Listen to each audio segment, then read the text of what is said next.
Hello and a very warm welcome to Rajya Sabha Television with me, Frank Pereira. Bilateral ties between India and Sri Lanka have been generally cordial, but controversially they were affected by the island nation's civil war.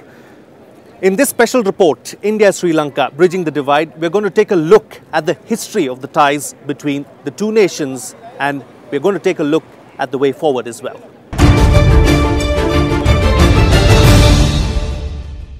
India is Sri Lanka's closest neighbour.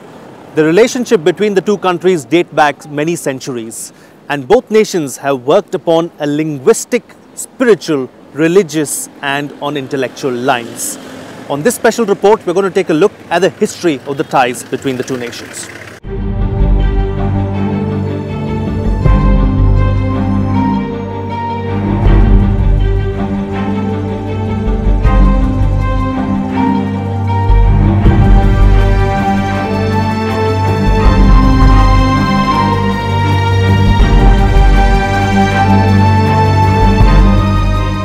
Reading history is vital in understanding the relationship between India and Sri Lanka. Both countries have historical baggage.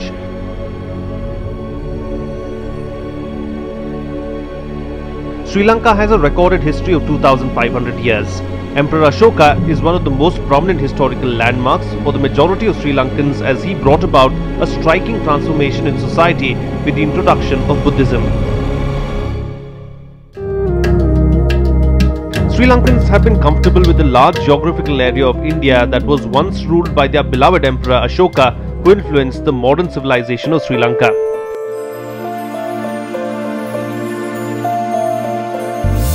Sri Lankans also appreciate that they received independence benefiting from the freedom struggle led by India. Even so, in the 1980s, the relationship between the neighbours reached rock bottom.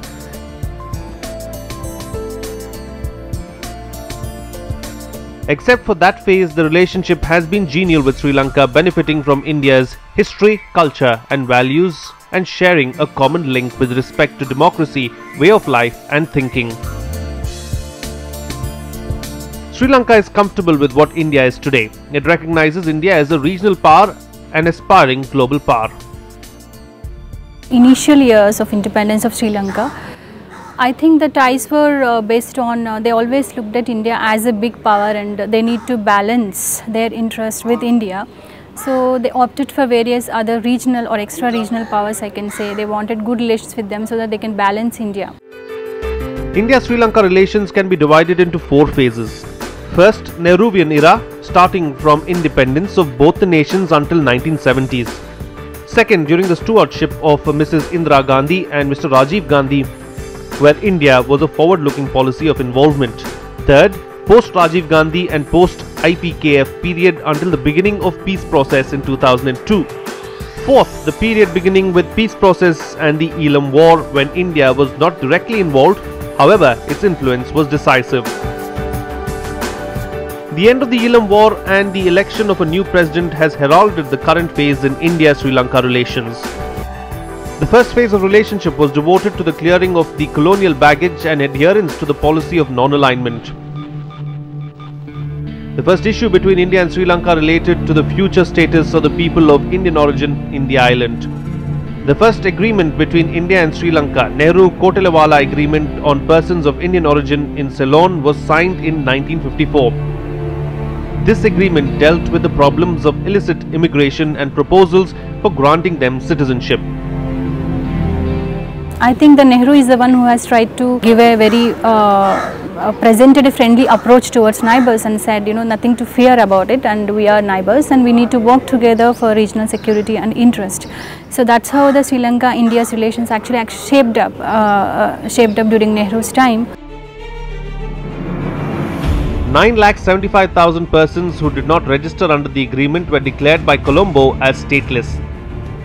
The process of registration and repatriation to India had to be restarted again under the Indo-Ceylon Agreement of 30th October 1964. The problem became a little more complicated by 30th April 1970, the deadline for applying for Indian citizenship. Only 4 lakh people had sent their applications for Indian passports, though India had agreed to take in 5.25 lakh people.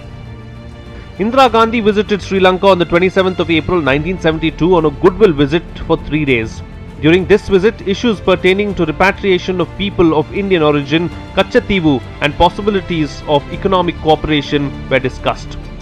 This visit of Indira Gandhi was intended to assure Sri Lanka that India was open to repatriation of the people of Indian origin and India would not involve itself in Sri Lanka's internal problem.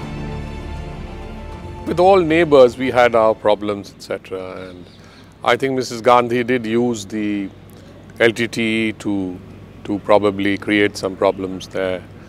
Many people say that LTTE was supported by the Mrs. Gandhi government at that time. I suppose to create a pressure point, many governments do that, but then we all know the history, what happened. Yeah. In the last week of July 1983, massive ethnic violence broke out in Sri Lanka with its epicenter in Colombo. This violence was directed towards Tamil lives and property. India was directly affected as a result of this violence. I think the 1983 riots against Tamils in Sri Lanka, which actually turned everything around because lots of Tamils were killed by the Sinhalese mob, that actually changed India's stand on Tamil ethnic issue also. The ethnic issue went beyond the Sri Lankan boundary and it threatened India's regional security as well as ideological sensitivity. The Sri Lankan government initially went out of its way to seek political and military aid from external actors, especially USA, UK, China, Pakistan, Bangladesh and Malaysia. Colombo deliberately kept India out of the purview due to the latter's sympathy towards the Sri Lankan Tamils.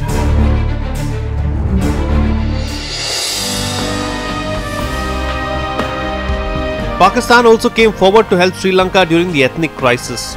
Though initial reports claimed that Sri Lanka sought Pakistan's help, the former denied the same. Pakistan granted 10 million rupees towards relief assistance and military equipment.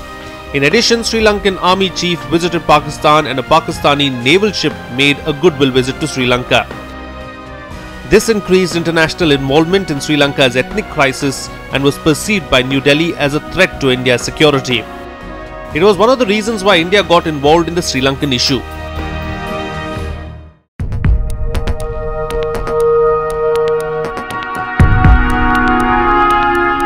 After the assassination of Indira Gandhi, Rajiv Gandhi became the Prime Minister of India. He made a positive impression on the Sri Lankan politicians and diplomats who met him during the early months of his office. President Jayawardene's meeting with Prime Minister Rajiv Gandhi in New Delhi in June 1985 took place in a greatly improved atmosphere.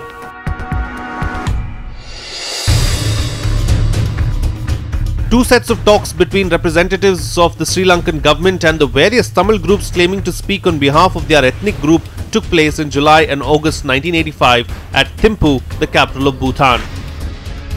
These talks did not yield any positive results, but negotiations continued with the Sri Lankan delegation in New Delhi. The new agenda for reconciliation yielded a framework for a realistic devolution of power in Sri Lanka. The draft accord came to be known in official circles as the Delhi Accord of August 1985. Meanwhile, the outbursts of ethnic violence, especially in the north and east of the island, led to clashes between the security forces and Tamil groups. The Tamil groups in Sri Lanka had their supporters among the political parties of Tamil Nadu.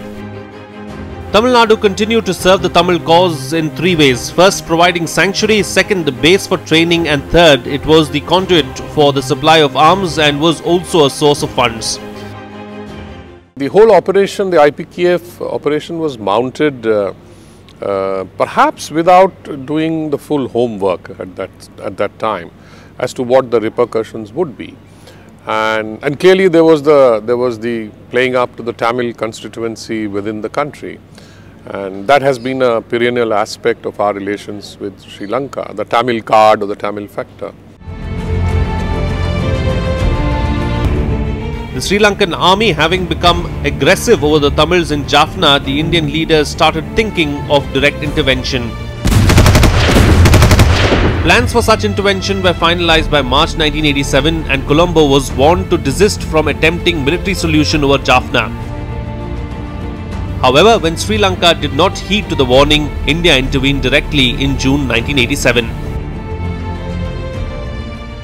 India thought the peacekeeping force will actually negotiate or support the Sri Lankan government to deal with the Sinhalese, the JVP insurrections in the south, as well as they will also help in Tamil people, to come into negotiation. Maybe the Tamil militant groups, they will put pressure on them, and they will try to find a political solution through the peacekeeping force.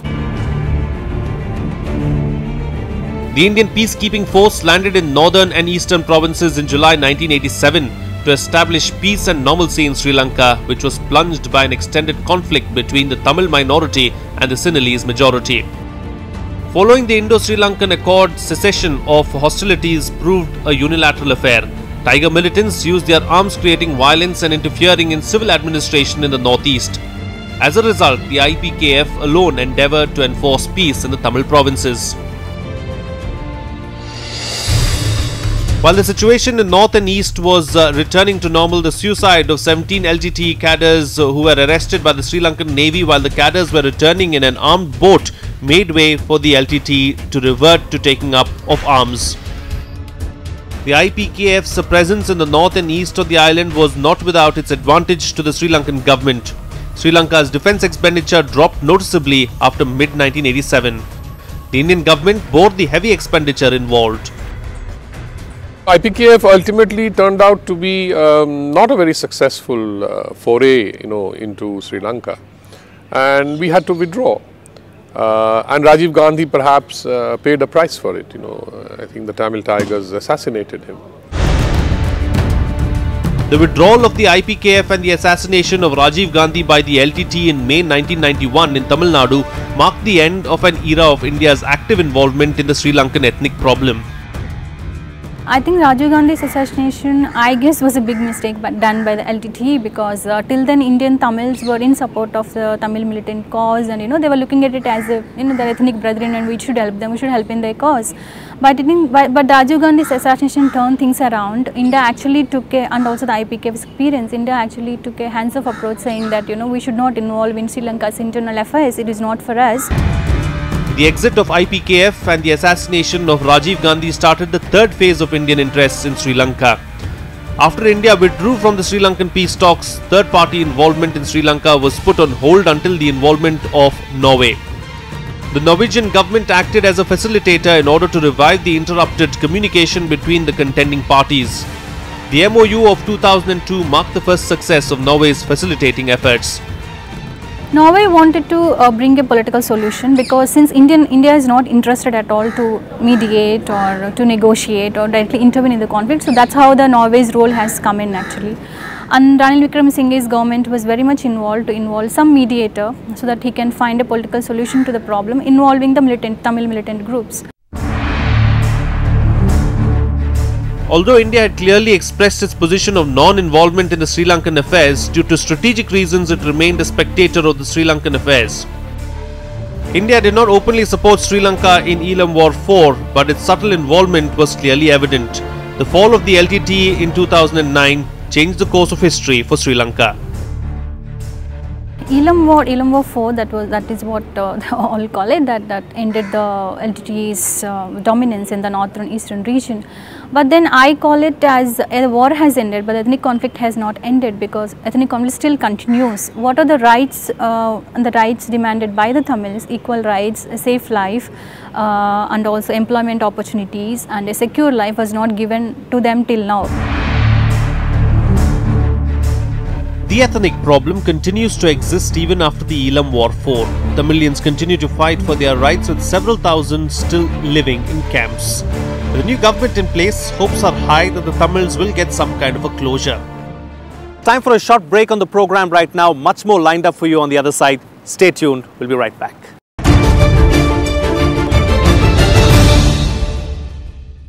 The ethnic conflict in Sri Lanka no doubt has been the most pressing issue between the two countries. Even after the Elam War 4, the issue continues to remain. But that is not the only issue as far as India and Sri Lanka are concerned. There are a couple of other issues that need to be addressed at the earliest. Let's take a look and see what those issues are.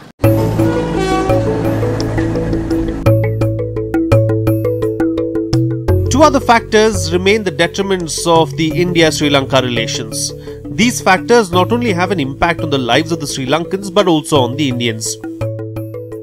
With the end of the violent phase of the Sri Lankan ethnic crisis, these issues determine the nature of India-Sri Lanka relations. Factors affecting India-Sri Lanka relations are really the economic factor and the last government's attempt to play the China card against India and to some extent the Pakistan card as well.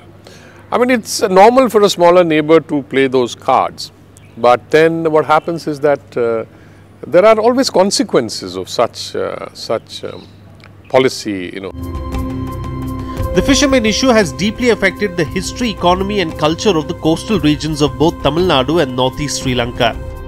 There have been several alleged incidents of the Sri Lankan Navy personnel firing on Indian fishermen fishing in the Palk Strait, where the two nations are only separated by 12 nautical miles.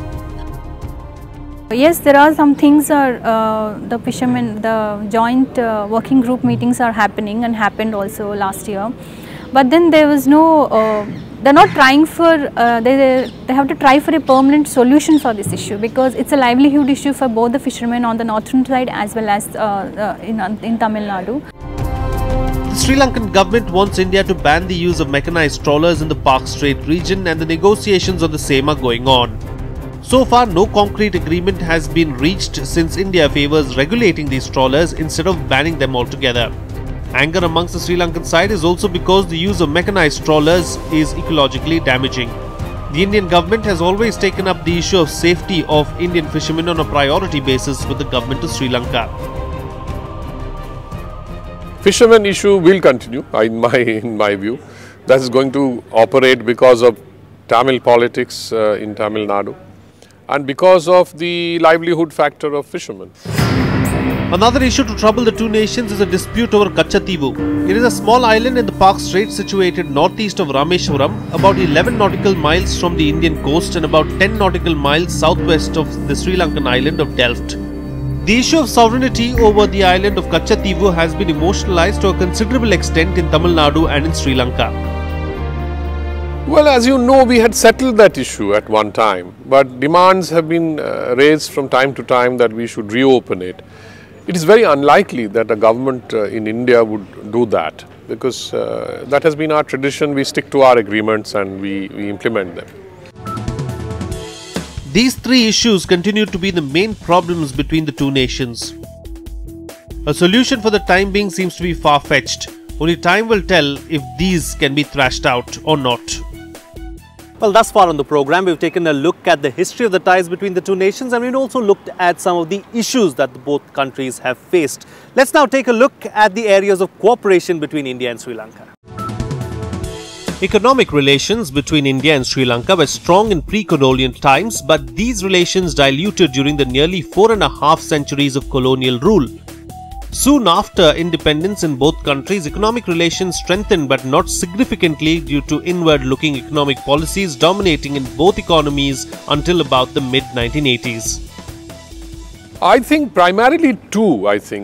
Leaving aside the economy, which is not so bad, we have a free trade agreement with Sri Lanka, and that's going on, although we need to perhaps energize it a bit more. Economic links began to pick up in the 1990s with the liberal economic regimes consolidating in both economies, and received a boost in 1998 when the two countries signed a bilateral India-Sri Lanka free trade agreement, which came into operation in March 2000. I think it was not too high in the 80s, and because we were also not a liberalized economy, and there was a lot of control here in terms of, and it could not sort of the way I think in the 90s saw much the change in the trade, and in South Asia, Indian trade, it is a paradox that Indian trade in South Asia is lower than India's trade with many of other countries beyond South Asia actually. Sri Lanka's trade with India changed dramatically following the implementation of the FTA. In the period of 1995 to 2000, immediately preceding the agreement, average annual exports from Sri Lanka to India were $39 million, while average imports were $509 million. While India was an important source of imports even prior to the FTA, it was not a major export market, and in 2000, it ranked 14th in terms of export destinations. By 2005, Sri Lanka's exports to India reached $566 million, a tenfold increase compared to 2000, and stood at $567 million in 2012. India was the fifth largest destination for Sri Lanka's exports in 2008, and by 2012, India had become the third largest export destination after the European Union and the United States. Our entrepreneurs, the local domestic entrepreneurs, seem to suffer from paranoia that Indian market is going to be flooded, with local products, be it from Bangladesh or be it from Sri Lanka. But from Bangladesh it's a textiles, and from Sri Lanka it's a tea, right? I don't think that we are a huge market and there's not so much to be worried about.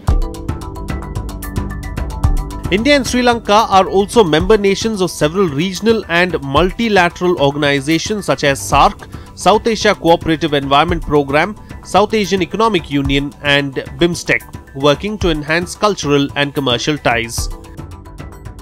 India is active in a number of areas of development activity in Sri Lanka.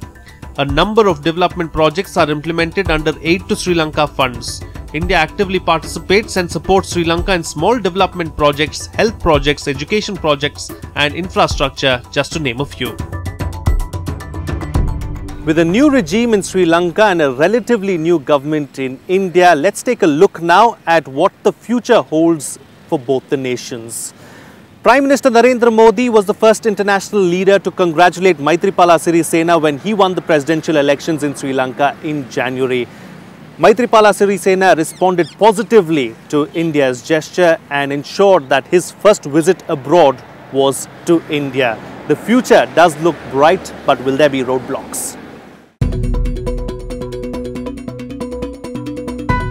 Soon after his victory in the presidential elections, newly elected President of Sri Lanka, Maithripala Sirisena, said that India was the first and main concern of his foreign policy, while Prime Minister Narendra Modi termed Sri Lanka as a truly close neighbour and friend. India is Sri Lanka's closest neighbour and friend. The goodwill and support of the people of India will always be with you. As a goodwill gesture, Sirisena announced the release of 15 Indian fishermen in Lankan custody last month, while putting on hold the return of trawlers to be considered later. The Sri Lankan government under the new regime has time and again maintained that it would further strengthen its ties with China and India in order to develop the island nation and make the country free from corruption. China is actually making huge forays into all our neighbouring countries. Pakistan is already in their pocket, but Sri Lanka, Bangladesh, Nepal, Bhutan also to some extent. China is a rising power. It has the money and the muscle to back up its foreign policy, and it is giving generous loans and to build infrastructure. Sirisena's visit to India comes soon after his foreign minister Mangala Samaravira visited New Delhi. The two nations agreed to initiate the process of repatriation of refugees, deal with the issue of fishermen and hold a meeting of the India-Sri Lanka Joint Commission soon. India has been enthused by Sri Lanka's efforts to reach out to Tamil minorities, and the issue figured prominently in the Sirisena-Modi talks. The future of economic ties was also on the agenda. Economic aspects are always there. We want Sri Lanka, to have a good economic relations between two countries is important. Apart from that, yes, Tamil ethnic issue is always there, that they need to find a solution for this negotiated political settlement involving all the ethnic party, all the Sinhalese political parties as well as the Tamil political parties. It's not just about, there has to be consensus, a broad consensus on how you're going to deal with the ethnic problem. India was increasingly uncomfortable with the previous Mahinda Rajapaksa regime's efforts to develop deeper ties with China, as well as its reluctance to devolve power to the Tamil majority north after the war. Rajapaksa's defeat after 2 terms in office coincided with growing concern in India that it was losing influence in Sri Lanka because of the former president's tilt toward regional rival China. I think the new president said that China may be a friend, but India is a brother, in the sense that we share the same civilizational ethos, and they don't deny it that they are actually the Sinhalas say that we came from India, centuries back. And so there is a deep civilizational bond between the two countries. Reciprocating to Sirisena's visit, Prime Minister Narendra Modi is likely to visit the island nation next month. Initiatives taken by both the countries may bring a new dawn in the relationship of India and its southern neighbour Sri Lanka.